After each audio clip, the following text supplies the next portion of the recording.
All right, we have a few sounds to get through. Let's start disgusting, and then we'll do too positive. Disgusting will be this person who was on MSNBC attacking Bernie Sanders supporters. So, guys, and we're going to get to Adolf Reed in a second, because we need to stay focused on the movement.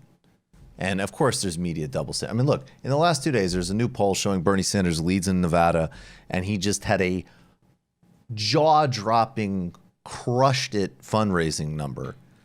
If this was achieved by any other candidate, they would be saying he's surging and other people should drop out. With him, they ignore it, and they say, oh, we already know that he's popular like that. It doesn't matter. He should drop out. He's mean. Whatever other nonsense or lies of the day it is. And I totally agree with Crystal Ball that the Sanders campaign should really embrace this. Playing it in the middle does not work. They should go aggressive as hell. They should do the best weeks they've had when they were slashing at Jeff Bezos, when they were slashing at Center for American Progress. They should go in and in and in and in, and then keep talking to real and real and real and real people and going and going and going. That's how we win this thing. But this kind of despicable, grotesque conduct that we're about to see here from this trust fund baby on MSNBC, it matters because this is national television. You know, everybody goes, hey, you know, Bernie bro, Big Dick 44 said that, you know, Bernie's the best and you're a jerk. And you go, okay, I'm sorry that that guy with 32 followers said something you didn't like. And by the way, I will take this opportunity to say, like, leave Emma Vigeland alone. Some of you are annoying. Like, I love you. Like, it just isn't productive. But a vast majority of stuff that I see is actually somebody saying, like, hey, I support Bernie Sanders, and you just said a demonstrable lie about him, or you've just actually attacked his supporters in a grotesque way. And then, you know, it's a national meltdown. If a Bernie Sanders surrogate went on national television and said, clearly you're showing your anti-Semitism by not voting for him. By the way, it's a bold media strategy. I got to tell you something. I'm not even lying. Some people are showing their anti-Semitism by not voting for him. And I don't usually go in this direction, but like the obsession with the yelling thing, some of the stuff is just like, you don't like this Jewish guy from Brooklyn. Let's be real about it. But if anybody said that on national television, the Sanders campaign would disavow it. It would be days of hand-wringing and gnashing of teeth. This stuff is said on MSNBC all the time. And it was said again by a trust fund baby. There's a ceiling. There is nowhere to go, but there is no up to go.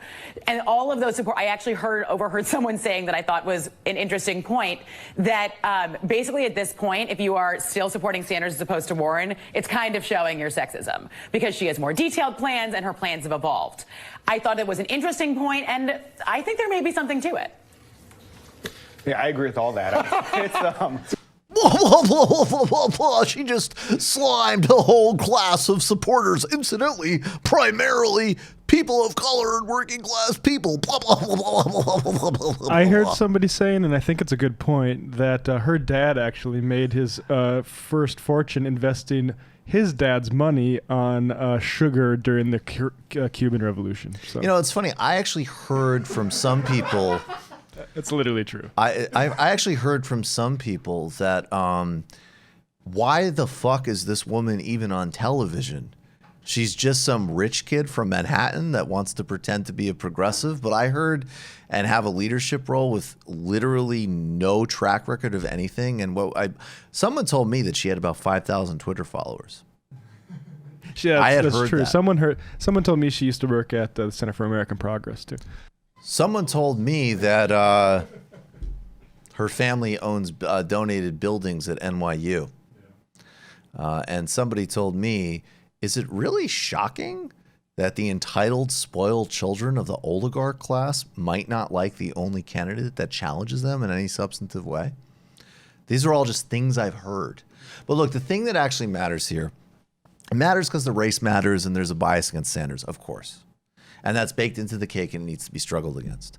But it also matters because the subtext of this is such a hatred and contempt for working people across this country. I saw this grotesque clip at the same time that somebody, a friend, I'll say, was educating me on the emergency room situation they just had with their daughter. And of course they have health care, but it didn't work. You know, all of this stuff, right? And the idea that we have on MSNBC, a Comcast-owned network, a billionaire trust fund baby, as someone who's never had to worry about anything in life, one of a fraction of the population who's had absolutely every single thing handed to them. And I don't care where she went to college. I don't care. Irrelevant. I mean, look, and by the way, if you look at the study of the most standardized testing score, you're literally just testing for income. I'm sorry. Let's be real. Meritocracy. I mean, meritocracy. You don't think meritocracy is a lie? Why is she on television? Like, let's be slightly real here. Someone who has had everything handed to them in life, not just materially, but even like the idea that like, oh, I'm a progressive thought leader, handed in life, can go out on television and badmouth and demean people who are saying, I think I'm going to vote for you, Bernie, because you're the only one that will save me from my medical debt. It's funny in a way, but it's so horrifying and it's so grotesque and it's so disgusting because it exemplifies an eliminationist contempt that these people have for the American underclass and for the middle class. And I also have to say, at the end of the day, even for the aspiring professional class, because as much as you might want to be, you're not part of that. You're not. You might get a little bit more trinkets or whatever, but you ain't part of that. You're not Cuban sugar money. Okay? You're not that. You just watched a Michael Brooks show video. Subscribe to get them all. Why wouldn't you? Don't be foolish. Click subscribe below and become a patron as well. Patreon.com/TMBS. Thanks, everybody.